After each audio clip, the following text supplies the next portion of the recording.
For 8 years, Juliet, at 26, believed my parents had saved me by forcing a closed adoption, forever separating me from my daughter, Lily. I truly thought she was lost to me, and I was alone in my silent grief. That fundamental lie shattered one cold March evening. My mother, Patricia, her apron still on, placed her famous pot roast on the dining table, her eyes glinting.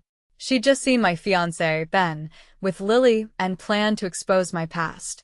Did she think I'd simply crumble? Instead, in a matter of minutes, her carefully orchestrated bombshell became her own undoing. Ben revealed he was Lily's father, that we'd found her, and the adoptive family had always wanted contact. The woman who'd controlled my life for so long stood frozen, a slight tremor in her hand as she reached for the gravy, completely oblivious that her own house of cards was about to collapse. Before we get into this, please take a moment to like and subscribe. But only if this story truly resonates with you. And drop your location and local time in the comments. I want to know where you are right now. I'm Juliet. This is the story of how my own parents tried to destroy my life, and how the daughter they forced me to give away came back to save it. Now, let's go back 3 years earlier to a hospital corridor when I saw him again for the first time in 8 years. December 20th, 2024. Ben proposed on the rooftop of his Cambridge apartment. It was freezing. The Charles River looked like glass under the city lights. He'd set up candles in mason jars because he knew I'd think it was cheesy and love it anyway.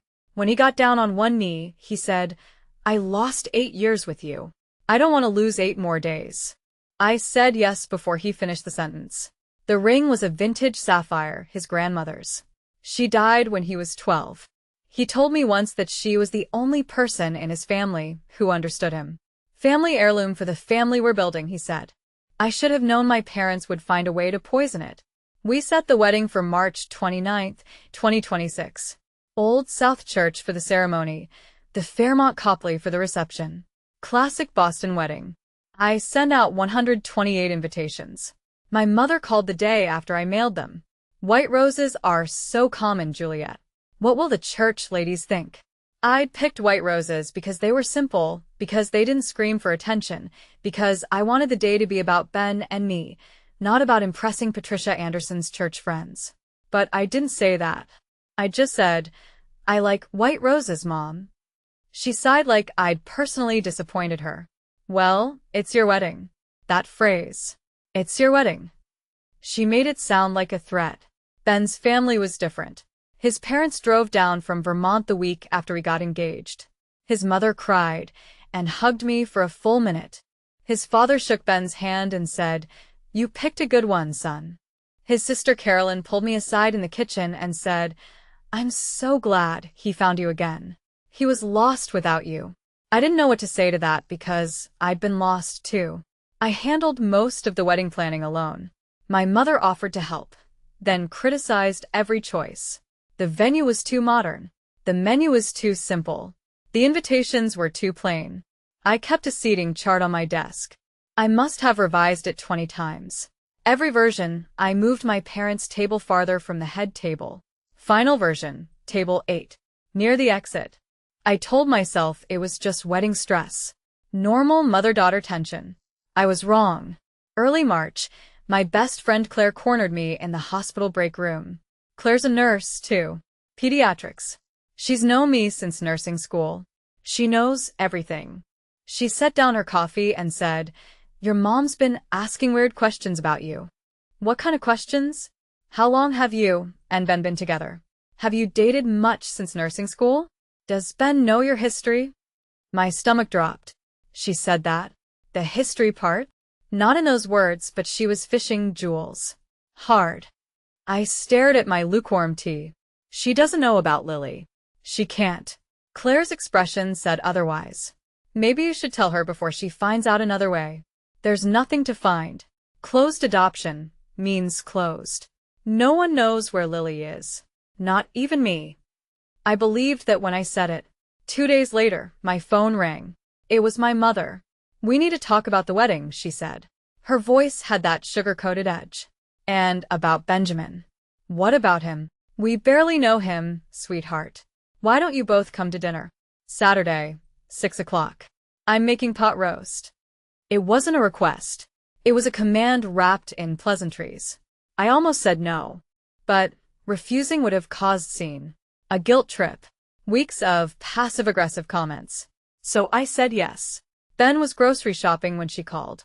When he got back, I told him about the dinner invitation. His face didn't change. He just put his hand on my shoulder and said, "We'll go together."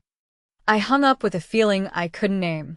It felt like walking toward a trap I could see, but couldn't avoid. Ben said we'd face it together. He had no idea what my parents were planning, but honestly, neither did they. A word about Grace Community Church. It's not what you'd expect when you hear New England church family drama. Grace isn't fire and brimstone evangelical. It's Episcopal, progressive liturgy, rainbow flags out front, refugee sponsorship programs. The kind of place that believes in compassion over judgment, questions over certainty.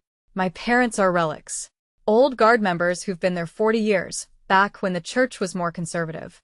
They stayed because of inertia, not because they agreed with the current direction.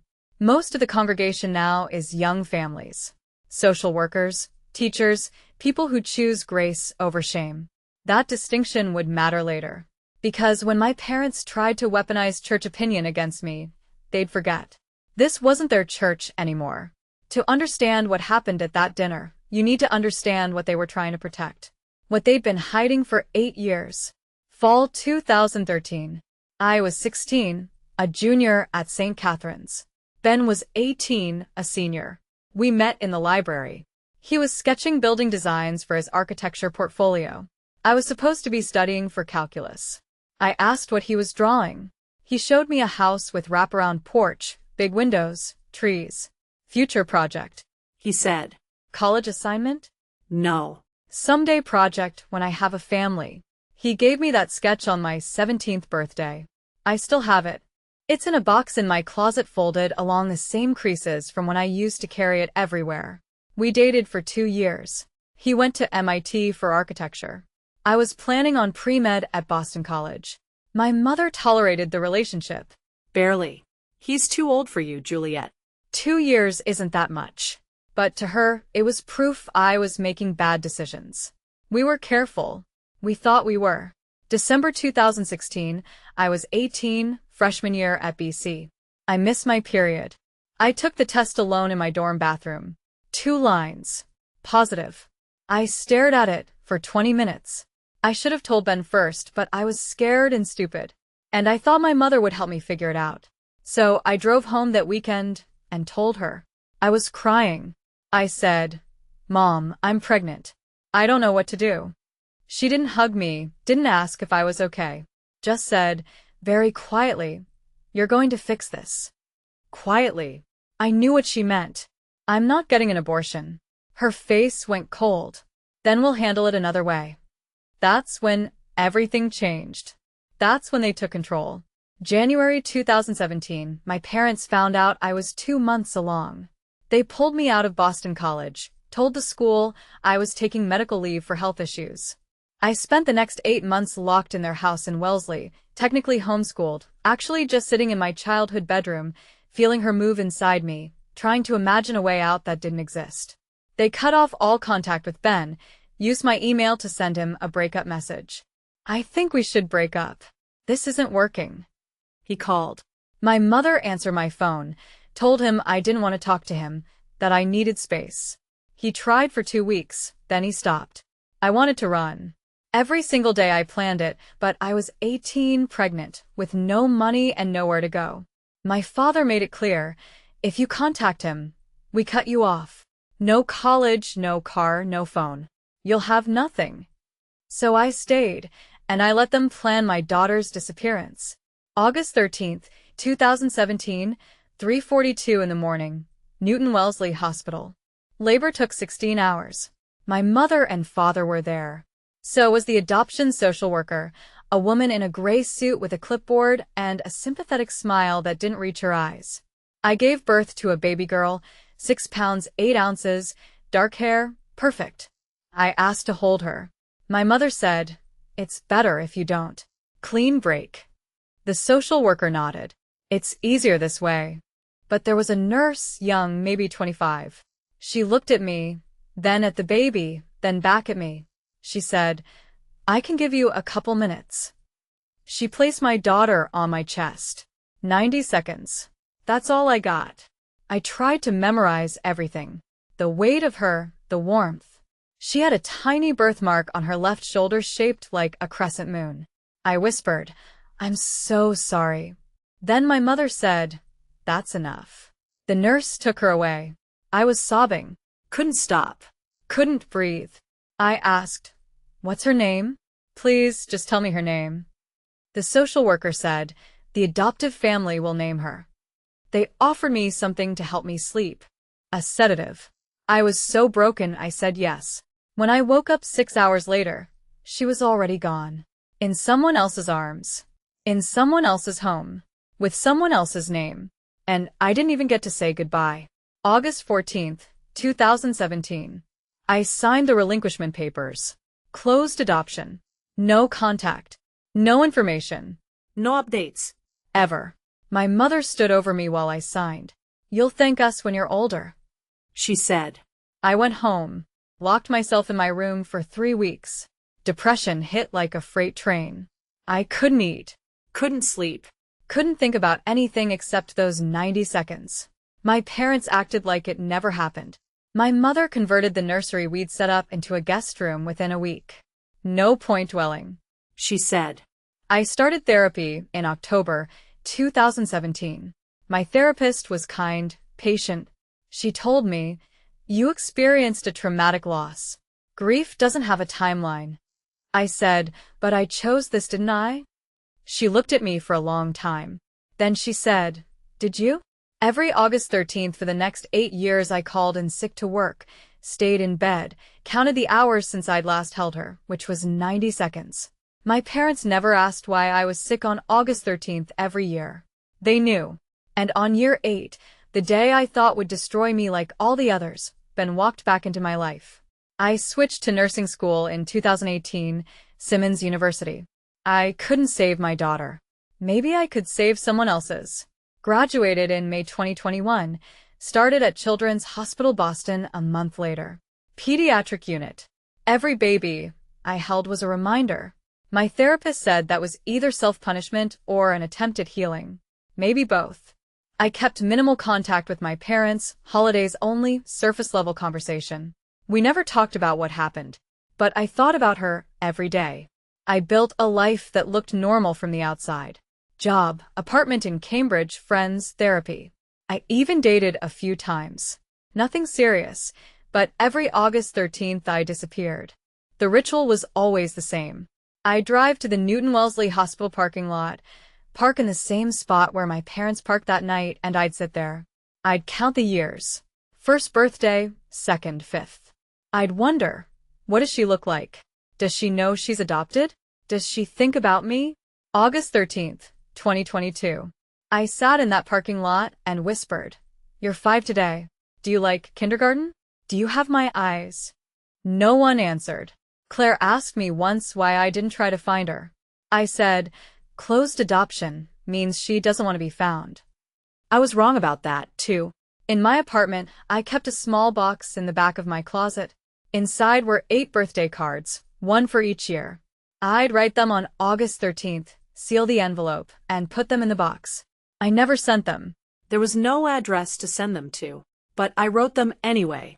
While I was grieving, Ben was living his own version of hell. I didn't know this at the time. He told me later.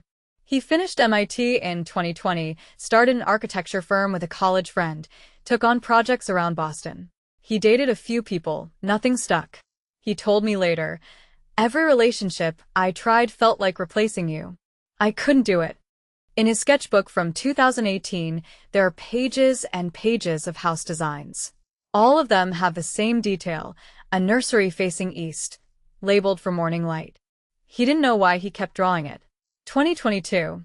Ben's firm got a contract to design an expansion for Children's Hospital Boston, new pediatric wing. He'd be on site for measurements, meetings with hospital admin. Pure coincidence. March 15th, 2023. I was doing rounds on the 4th floor. An administrator walked in with an architect to measure the space for the expansion. The architect turned around, and I saw him. 8 years. He looked older, sharper, but it was him. We made eye contact. Time stopped. The administrator said, "Juliet Anderson, this is Benjamin Foster from Foster and Holmes Architecture." "Benjamin, this is Juliet, one of our pediatric nurses." Ben said, "Actually, we know each other." I couldn't speak. He asked, "Coffee? Please." An hour later, we were sitting in the hospital cafeteria. 2 coffees getting cold on the table between us. We talked for 3 hours. He said, "I never stopped thinking about you, and I never understood why you left." I told him the truth. Most of it. I told him my parents forced us apart, that I was pregnant when they separated us, that I had a daughter born August 2017, given up for adoption. What I didn't tell him, what I genuinely believed, was that the baby was his. The timeline was close. We'd broken up in January. I thought maybe I'd gotten pregnant right after we split with someone else. In my grief, it didn't make sense. But trauma doesn't make sense. I was wrong. But I wouldn't know that for 2 more years. April through December 2023. We started dating again. Slow, careful, both of us wounded in different ways. He asked about my daughter often. "Do you know where she is?" "Closed adoption." "I have no information." "Would you want to find her?" "Every single day, but I don't have the right." We fell in love again. Deeper this time because we knew what losing each other felt like. In November 2023, Ben started coming to therapy with me. Couples counseling. The therapist specialized in adoption trauma. Ben listened, asked questions, took notes. I thought he was just trying to understand me. I didn't realize he was building a plan. December 20th, 2024. The proposal. The rooftop. The sapphire ring. That night, after I said yes, I told him something I should have said earlier. "There's something else," I said, "about the pregnancy. The timing." He waited. I got pregnant right around when we broke up. December 2016. "And I've always assumed it was someone after you." A rebound. I was so messed up, I don't even remember clearly. "I should have told you before you proposed." Ben went quiet for a long time. Then he asked, "Is there any chance it could be mine?" I thought about it. "I don't know. Maybe." The timeline overlaps. His face changed. Not anger. Determination. "If she's mine," he said, "if our daughter is out there, I need to know. But we can't. Closed adoption means there are ways." I told him to let it go. That we'd never find her. That it was better not to hope. 3 weeks later, he ordered a 23andMe kit. January 2025. Ben did the DNA test. He told me it was for ancestry. I want to know if I'm actually Scottish like my dad claims. I didn't think much of it. Results came back in February. Standard European heritage breakdown. Norwegian, Irish, some German. No close family matches. Ben stared at the screen for a long time. Then he said, "Nothing." I said, "I told you. She's probably not even in the system." He nodded, but I could see the disappointment. What I didn't know was that DNA databases update constantly. When new people join, they're matched against everyone already in the system. And 6 months later, everything changed. August 2025, a couple in Brookline, Jennifer and Michael Walsh, were having a conversation about their 8-year-old daughter. Jennifer's a pediatrician. Michael's a high school history teacher. They'd adopted their daughter as a newborn. Always been open with her about it. At her last checkup, the doctor asked about family cardiac history. Jennifer said, "Unknown. She's adopted." The doctor nodded. "You might consider a genetic test just for medical records." That evening, Jennifer mentioned it to Michael. Dr. Chen asked about cardiac history again. "I hate saying unknown," Michael said. "What about one of those DNA tests? 23andMe? Worst case, we learn her ancestry. Best case, we get some medical data." They ordered the kit in late August. Lily, that's her name, thought it was fun. She spit in the tube, mailed it off, forgot about it.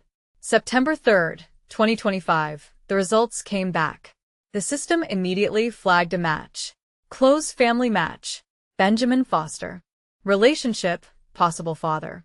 Jennifer and Michael stared at the screen. The name meant nothing to them, but the age, 31, and location, Massachusetts, matched the timeline. They realized this might be Lily's biological father. At the exact same time, on the other side of Boston, Ben's phone buzzed. New email from 23andMe. You have a new close family match. He opened the app. Match level close family, possible daughter. Name Lily W. Parent managed account. Age 8. Location Massachusetts. Ben told me later. I stared at that notification for an hour. Lily born August 2017, Massachusetts. It had to be her. It had to be our daughter. But he didn't tell me immediately. He needed to be absolutely sure. Because raising my hope and being wrong would destroy me. So he did what Ben does. He made a plan. September 4th, 2025. Ben hired a private investigator. The PI was a former Boston police detective who specialized in adoption reunions. Discreet, professional. Knew how to use public records without crossing legal lines. Ben gave him the information from 23andMe. Lily W., age 8, Massachusetts. The PI worked fast. Property records in Brookline showed a Jennifer Walsh, age 43, pediatrician, and Michael Walsh, age 45, high school teacher. Dependent child, female, age 8. Age. School enrollment records in Massachusetts are public. Cross-reference with the address. Lily Walsh, 3rd grade, Brookline Elementary. The school website had class photos posted from the previous year. 2nd grade. Front row. 3rd from the left. Purple shirt. Dark curls. Gap-toothed smile. The PI sent Ben the report.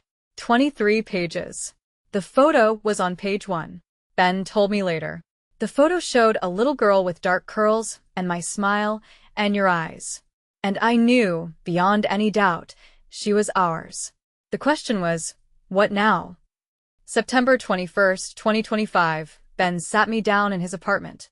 Serious face, gentle voice. I found her, he said. I thought he was joking. Found who? He showed me his phone. The 23andMe match, the PI report, the photo. I collapsed. I don't remember the next hour clearly. I know I cried. I know Ben held me. I know I kept saying, how? How is this possible? Ben explained the DNA test, the match, the investigation. And then he said, Juliet, the match says I'm her father, not someone else. Me. That broke me all over again. Because it meant I'd lost 8 years, not just with my daughter, but with the father of my daughter, the man I loved, the man who would have fought for us if he'd known. October 2025, Ben hired a family law attorney, Helen Strickland, specialist in adoption cases. We weren't trying to take back Lily. That's not how it works. We were trying to establish contact to see if the adoptive family would be open to communication. Massachusetts law allows birth-parent contact if the adoptive parents consent. If they refuse, we'd have no legal recourse. The attorney sent a formal letter to Jennifer and Michael Walsh. The letter said, I represent Juliet Anderson and Benjamin Foster, the biological parents of Lily Elizabeth Walsh, DOB August 13, 2017.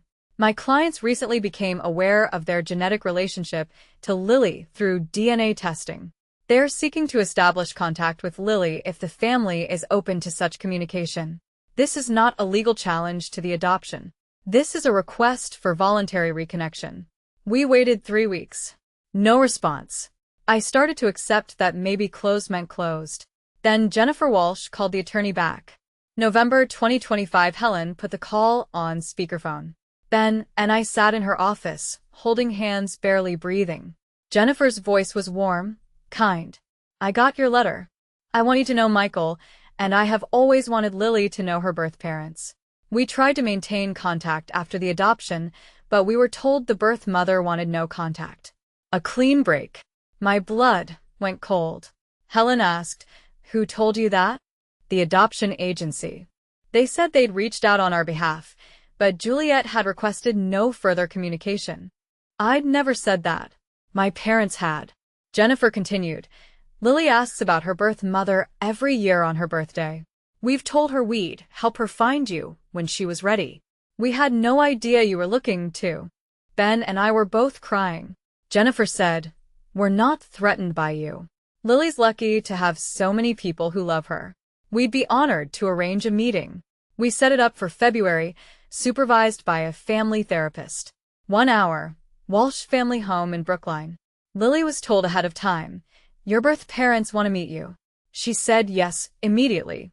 December 2025, the Walsh family started sending us emails through the attorney. Photos of Lily, stories about her. She loves art, plays violin, wants to be a veterinarian. She's in 3rd grade. Her favorite color is purple. Jennifer sent a scanned drawing Lily had made the year before. It was a family portrait. 2 adults labeled Mom Jennifer and Dad Michael. A little girl in the middle labeled me. And in the background, 2 shadowy figures labeled with question marks. Jennifer wrote, "Lily drew this last year. She imagined you with long brown hair and kind eyes. She was remarkably close." I stared at that drawing for an hour. She'd been thinking about me. All those years, I thought, I had no right to grieve. She'd been grieving, too. And she was 8 years old. We circled February 14th on the calendar. Valentine's Day. Symbolic. I asked Ben, "What if she hates me? What if she blames me for giving her up?" He said, "Then we'll show her it wasn't your choice. We'll show her everything." I didn't know he meant that literally. February 14th, 2026. 2 o'clock in the afternoon. The Walsh house is a Victorian in Brookline, painted blue, flower boxes in the windows, Lily's artwork taped to the refrigerator. Jennifer and Michael greeted us at the door. They looked exactly like their photos. Kind faces, warm handshakes. The family therapist was already there, a woman named Dr. Reeves. She explained the ground rules. Let Lily set the pace. If she wants to hug, great. If not, that's okay too. This is her story as much as yours. Then Lily walked in. She was small, 8 years old, dark curls, wearing a purple dress. She looked at me. I looked at her. I couldn't breathe. She said, "Are you Juliet?" "Not Mom. Just Juliet." I nodded. My voice was stuck somewhere in my chest. She said, "I've been waiting to meet you." She was holding a photo album, construction paper, glitter, stick-on letters that said, "Lily's Life." "I made this." She said, "It's pictures of me growing up, so you can see what you missed." Every page was a punch to the chest. Lily at 6 months, first birthday, first day of kindergarten, violin recital, art show. She narrated each photo. Matter of fact, not trying to hurt me, just showing me her life. When she finished, she looked at me and asked, "Did you want to keep me?" The question broke me. "Yes." I said, "I wanted to keep you more than anything, but I was 18 and my parents, your biological grandparents, said I couldn't. They said you'd have a better life with another family. So I listened, and I've regretted it every single day since." She processed this. Then she asked, "Then why didn't you come find me?" Ben spoke up. "Because we didn't know how until now." Lily looked at both of us. "So you're like my original parents?" I said, "Yes." She said, "Cool. Can I show you my room?" Her bedroom was painted sky blue, stars on the ceiling, violin in the corner, art table covered in drawings. One drawing caught my eye, the family portrait with the shadow figures. Lily saw me looking at it. "I drew that last year. I didn't know what you looked like, so I just made shadows. But now I can finish it." She pulled out markers, started adding features to the shadow figures. She drew me with long brown hair, a smile. She drew Ben tall with glasses even though he doesn't wear them. She labeled us Juliet and Ben, not Mom and Dad, just our names. And that was okay, because we hadn't earned those titles yet. After Lily went to practice violin in the next room, Jennifer and Michael sat down with us. Jennifer said, "We're not threatened by you. Lily's lucky to have 4 parents who love her." Michael said, "We've always believed adoption doesn't mean someone didn't want you. It means more people love you." We agreed to a plan, weekly visits, gradual integration, build the relationship slowly. Before we left, Lily made us pinky promise to come back next week. Driving home, I felt lighter than I had in 8 years. We'd found her. She was healthy, happy, loved. We were building something. And then I remembered, my parents still had no idea, and our wedding was 6 weeks away. We visited Lily 3 times before everything fell apart. February 21st, February 28th, March 7th. Each visit she opened up a little more, showed us school projects, played violin for us, asked questions about family medical history. "Do I get my curly hair from you?" she asked me. "Yes," I said, "and your dad's smile." By the 3rd visit, she hugged me goodbye. Quick, almost shy, but real. I cried in the car after. On March 7th, Lily asked, "Jennifer said you're getting married soon. Can I come?" Ben had the wedding invitation in his jacket pocket. He'd been planning to ask the Walsh family to bring her. That night we discussed whether to tell my parents. "Do we tell them before the wedding?" I asked. "Or do we just let them find out?" Ben said, "We should protect Lily from their reaction. Maybe we wait until after." I agreed. That was a mistake. February 28th, 2026, Friday afternoon, around 3 o'clock. My mother was driving through Brookline to visit a friend. She stopped at a red light and she saw him, Ben, walking with a little girl, holding her hand. My mother's heart stopped. The girl looked exactly like me at age 8. Dark curls, same walk. Patricia followed them, watched Ben drop the girl off at a house on Stedman Street. She wrote down the address, spent the next 24 hours doing research, property records, social media, adoption registries. By Saturday morning, she knew everything. March 1st, 2026, 9 o'clock in the morning. My apartment. Ben was out grocery shopping. Someone knocked on my door. Loud, insistent. I opened it. My parents. They pushed past me into the apartment. My mother said, "We need to talk about the child." "What child?" "Don't lie to us, Juliet. We saw Benjamin with her." My father said, "You found her after we explicitly told you the adoption was final." I said, "You told me a lot of things that weren't true." My mother's face went red. "We gave you a chance to move on with your life, and this is how you repay us? By dragging up the past right before your wedding." I was gripping my coffee mug, so hard it cracked. I didn't notice until later. I said, "Get out." They didn't move. My mother said, "If you don't end this immediately, we'll tell Benjamin the truth about you. He already knows." She laughed. Actually laughed. "Does he know you have no idea who the father is?" The lie came so easily to her. I said, "Ben is the father. 23, and me proved it." Her face went white. My father said, "Even if that's true, and I doubt it, that child is gone. Legally adopted. You have no claim." I said, "We're not trying to take her. We're trying to be part of her life. Something you prevented for 8 years." My mother's voice shook. "If you pursue this, you'll destroy your relationship with us." I said, "Good." They left, but I knew it wasn't over. March 1st through 13th, 2 weeks of hell. My parents tried everything. Threats. "We'll tell the church you're harassing the adoptive family." Guilt. "After everything we've done for you." Bribery. "We'll pay for a European honeymoon if you stop this nonsense." Emotional manipulation. "You'll confuse that poor child." Nothing worked. I blocked their number on March 13th. That's when they decided to go nuclear. They'd tell Ben, assume he didn't know, he'd leave me, wedding cancelled, problem solved. March 12th, the last phone call before I blocked them. My mother said, "If you won't listen to reason, then Benjamin deserves to know the truth about who he's marrying." I said, "He knows everything. Unlike you, we believe in honesty." March 8th, a formal dinner invitation arrived in the mail. It had been sent 3 weeks earlier before the blow-up. Patricia and George had planned this intervention dinner before they even knew about the Lily reunion. Now it was their stage. I knew it was a trap, but refusing would cause an even bigger scene. Ben said, "Let them try. I've got everything documented."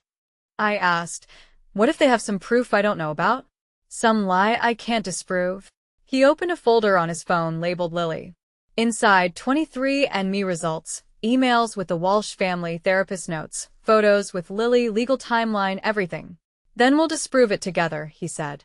March 14th arrived, 14 days before the wedding. We drove to my parents' house in Wellesley. Ben brought his phone. I brought my engagement ring because I wasn't sure I'd still be wearing it by the end of the night. March 14th, 2026, 5:55 p.m. The Anderson house is a large colonial, immaculate lawn. Church directories stacked on the side table in the foyer. My mother greeted us at the door. Too sweet. All smiles. Benjamin, you look so handsome. Juliet, so lucky. The translation was clear. You could do better. The dining room was set formally. Good china. Pot roast in the center of the table, exactly as promised. There were 4 place settings. I asked, who else is coming? My mother said, just family. The 4th chair stayed empty. I thought it was decorative, symbolic of something. It wasn't. We sat down. My father said grace. It was long, pointed, about honesty and truth in marriage. Then my mother served the pot roast. And then, as I was lifting my fork to take the first bite, my father looked at Ben and said, there's something you need to know about Juliet before you marry her. Pause. Juliet had a baby 8 years ago. She gave it up for adoption and never told you. Ben set down his fork. Very calmly he said, I know. My mother blinked, thrown. You know? Yes. Juliet told me over a year ago. My father recovered quickly. His voice got louder, sharper. Did she tell you she has no idea who the father is? That she was running around with multiple men after you broke up? And the pregnancy could have been anyone's. I started to stand. That's not. My mother cut me off. Sharp. Cold. Sit down, Juliet. The adults are talking. Iset. I stayed silent. My hands were clenched under the table. Ben's hand covered mine. My father continued. She tried to trap some other man with that bastard baby. When he refused to marry her, she gave it away like garbage. Ben set down his fork. He looked my father in the eye and said very calmly, actually, I know exactly who the father is. Pause. And your daughter isn't a liar. You are. The room went silent. My father said, what are you talking about? Ben said, I'm the father. 23, and me confirmed it 6 months ago. My mother's face went white. My father said, that's impossible. The timeline. Ben interrupted. August 2017. Juliet and I were together in December 2016. You separated us in January 2017 when she was 2 months pregnant. You forced a closed adoption to hide your shame. Should I continue? My mother's voice shook. You have no right to know. Right to what? Ben said, know my own daughter? Interesting perspective for grandparents. My father stood up. Even if you are the father, which I doubt, that child is gone. Legally adopted. You have no claim. Ben said, actually, we've been in contact with her for 6 weeks. My mother's voice came out strangled. You've what? Ben picked up his phone, set it on the table, screen facing up. Her name is Lily, he said. Lily Elizabeth Walsh. She lives in Brookline with Jennifer and Michael Walsh. Wonderful people who actually love her. And she knows we're her biological parents. He opened a photo, showed it to them. The photo was from March 7th, Lily, me, and Ben, all smiling. Lily holding a sign that said, see you at the rehearsal dinner. My mother leaned in. Her voice dripped venom. Don't let this trap you too. She abandoned her own daughter, like trash. She's rotten to the core. Ben's voice stayed calm, cold. She didn't abandon anyone. You stole her daughter. And you're about to lose your own. My mother stood up, shaking with rage. If you continue this circus, we will not attend your wedding. We will tell everyone at church what kind of woman she really is. We will make sure everyone knows what you've done. Ben stood, too. He pulled up a folder on his phone. Let me show you what we have, he said. 23andMe results proving paternity. Emails with the Walsh family, who, by the way, tried to contact Juliet for years, but you blocked them. Therapist notes from Juliet's trauma treatment. Hospital records showing she tried to refuse the adoption. Legal timeline showing you rushed the process. And testimony from Jennifer Walsh about letters you intercepted. My father's voice was tight. You've been building a case against us. No, Ben said. We've been protecting Lily from you. There's a difference. My mother said, if that child shows up at your wedding, we will stand up and object during the ceremony. I stood up. The engagement ring was still on my finger. I looked at my mother and said, then you won't be invited to the ceremony. She said, you can't uninvite your own parents. I said, watch me. My mother tried one last card. Fine. Have your reunion. But I'm calling the Walsh family tonight. I'll tell them you're unstable, that you're harassing them. Ben interrupted. Go ahead. They already know our story. The real one. Including your role in forcing the adoption. We have documentation, and they have lawyers. My mother's voice cracked. You've been planning this. Ben said. We've been protecting our daughter. Something you should have done. I said, after tonight, you're not invited to the wedding, the rehearsal dinner, or anything else. You lost the right to be my parents when you stole my daughter. We left. Drove in silence for 10 minutes. Then I said, they're not going to let this go quietly. Ben said, I know. That's why I invited them to the rehearsal dinner. I stared at him. You what? He explained. He'd sent the formal rehearsal dinner invitation 3 weeks ago, before this whole thing blew up. He knew they'd find out about Lily eventually. He wanted the confrontation to happen publicly with witnesses, so they couldn't rewrite history later. Rehearsal dinner meant 40 guests. Both families, friends, colleagues, church members, all the people who knew me as kind, honest, good. I asked, what if they make a scene? Ben said, then Lily will see exactly why we kept her away from them, and everyone else will see it, too. March 14th to March 28th, 2 weeks. I blocked my parents' number, focused on the wedding, visited Lily twice more. She was excited about coming to the rehearsal dinner. Jennifer helped her pick out a white dress with a purple sash. So I matched the wedding colors, Lily said. I asked Ben, what if this backfires? What if it traumatizes her? He said, she's stronger than you think, and she deserves to know the truth about why her family looks the way it does. March 28th, 2026. 6 o'clock in the evening, the Fairmont Copley Plaza, private event room. We'd combined the rehearsal dinner with a welcome party for out-of-town guests. 40 people total. Ben's family from Vermont, my hospital colleagues, his architecture firm partners, college friends, 5 church members, the progressive ones who actually liked me, and the Walsh family, Jennifer, Michael, and Lily seated at table 1 near the exit so they could leave with Lily if things got ugly. My parents arrived at 6:15 late, making an entrance. Patricia wore a navy dress and pearls. George wore a suit. They looked like the respectable church-going couple everyone thought they were. Caroline, Ben's sister, leaned over and whispered, they actually came. You ready?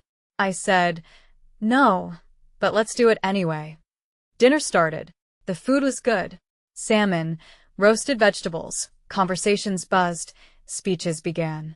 The best man told a story about Ben in college. The maid of honor, Claire, told a story about me from nursing school.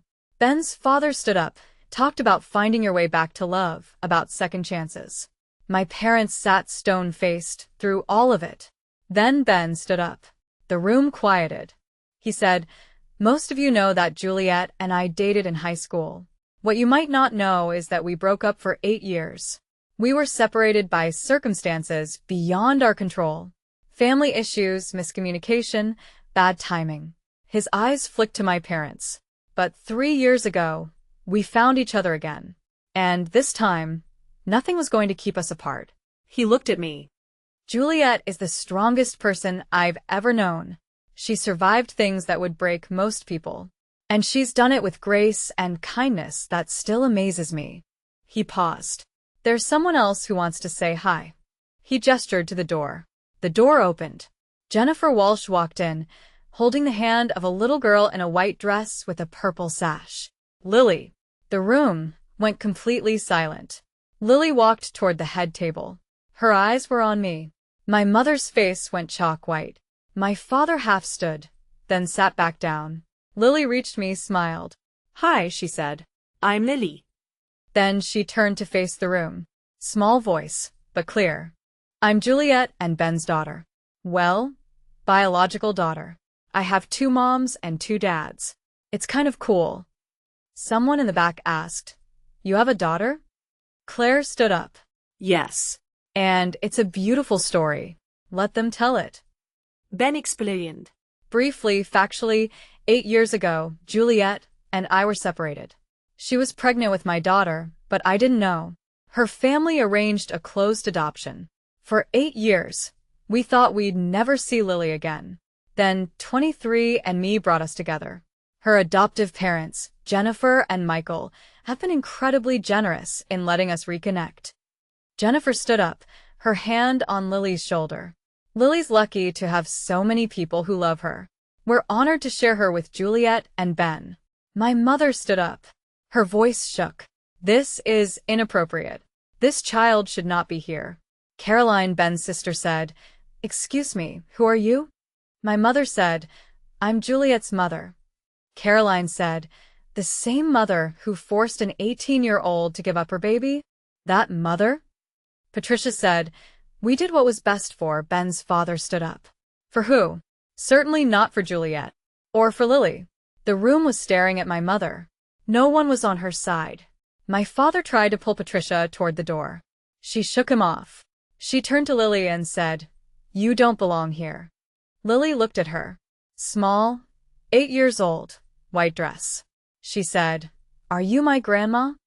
Patricia said, "No, I'm." Lily said, "Juliet told me I have grandparents who didn't want me to exist. Is that you?" Dead silence. Patricia couldn't answer. Lily continued, "Juliet told me she wanted to keep me, but you wouldn't let her. Is that true?" Patricia stammered, "It's not that simple." Lily said, "It sounds pretty simple." Ruth, an elderly church member, someone Patricia had known for 20 years, stood up. "Patricia Anderson," she said, "I've known you for 2 decades. I have never been more disappointed." One by one, people spoke up. A colleague from a hospital, "Juliet is the most compassionate nurse I know. She deserves happiness." Ben's business partner, "This family is beautiful. Anyone who can't see that can leave." Even church members, Patricia's own people, turned on her. Forcing her daughter to give up her baby? That's not what Jesus taught. Ruth said, "Patricia, you need to leave. This is a celebration and you're poisoning it." My mother grabbed my father's arm. She headed for the door, stopped, turned, said, "You'll regret this, Juliet. All of you will." And walked out. The door closed behind them. The room exhaled. Then someone started clapping. Then everyone. Standing ovation. Not for kicking out my parents, for Juliet's strength, for Ben's loyalty, for Lily's courage, for the Walsh family's generosity. Lily looked confused. "Why are they clapping?" I said, "Because we're a family." She said, "All of us?" I said, "All of us." She looked at me, shy, hopeful. "Can I call you Mom? Or is that weird because I already have a mom?" I was crying. "You can call me whatever feels right." She thought about it. "Okay. Mom Juliet and Mom Jennifer." Like that. I held her hand. First time holding her hand without a therapist supervising. 8 years late. But here, the party continued. Lily met Ben's parents, her other grandparents. They cried, hugged her, gave her a teddy bear they'd been saving for 8 years. And the next day, we got married. March 29th, 2026. 3 o'clock in the afternoon. Old South Church, Boston. 128 guests. Patricia and George were not among them. Lily was the flower girl. White dress, purple flowers. She walked down the aisle ahead of me. Ben cried when he saw us both. The ceremony was perfect. Our vows included the line, "I promise to always choose truth over comfort and love over fear." The pastor said, "Marriage isn't just about 2 people. It's about the family you build together." The camera panned to Lily, Jennifer, Michael, Ben's parents. All of them smiling. We took photos after. One with Lily between me and Ben. All 3 of us holding hands. That photo sits on our mantle now, next to the hospital Polaroid from 8 years ago. The only other photo I have of her. The reception was perfect. No drama. Just joy. Patricia and George didn't try to crash. They disappeared completely. At the reception, we had our first dance. Then Lily, still in her flower girl dress, asked if she could join. We pulled her onto the dance floor. The photographer caught the moment. 3 of us, holding hands in a circle, all laughing. Jennifer and Michael watched from the side, smiling, not threatened, just happy. Ben's parents were crying happy tears. 1 week after the wedding, I sent a certified letter to my parents. It was brief, clear. I will not be in contact with you. You are not welcome in my life, my marriage, or my daughter's life. If you attempt contact, I will pursue legal options. You had 18 years to be my parents. You chose control over love. I am chosen differently. I never got a response. I heard later through a church friend that they left Grace Community Church. Too many questions about that granddaughter. They couldn't spin the story anymore. I thought I'd feel guilty about cutting them off. I didn't. I felt free. Months later, I won't give you a specific date, because it doesn't matter. We found a rhythm. Lily lives with the Walsh family in Brookline. That's her home, her school, her primary family.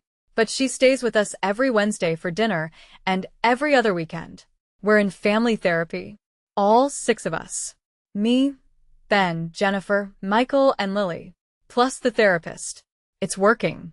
Lily calls Jennifer and Michael Mom and Dad. She calls me and Ben Mom Jules and Dad Ben. Everyone's okay with this. Her school forms list 4 emergency contacts. Birthday parties have 4 parents. We all coordinate schedules like it's the most natural thing in the world. Lily has a bedroom at our house now, painted purple. Her choice. Art table, violin.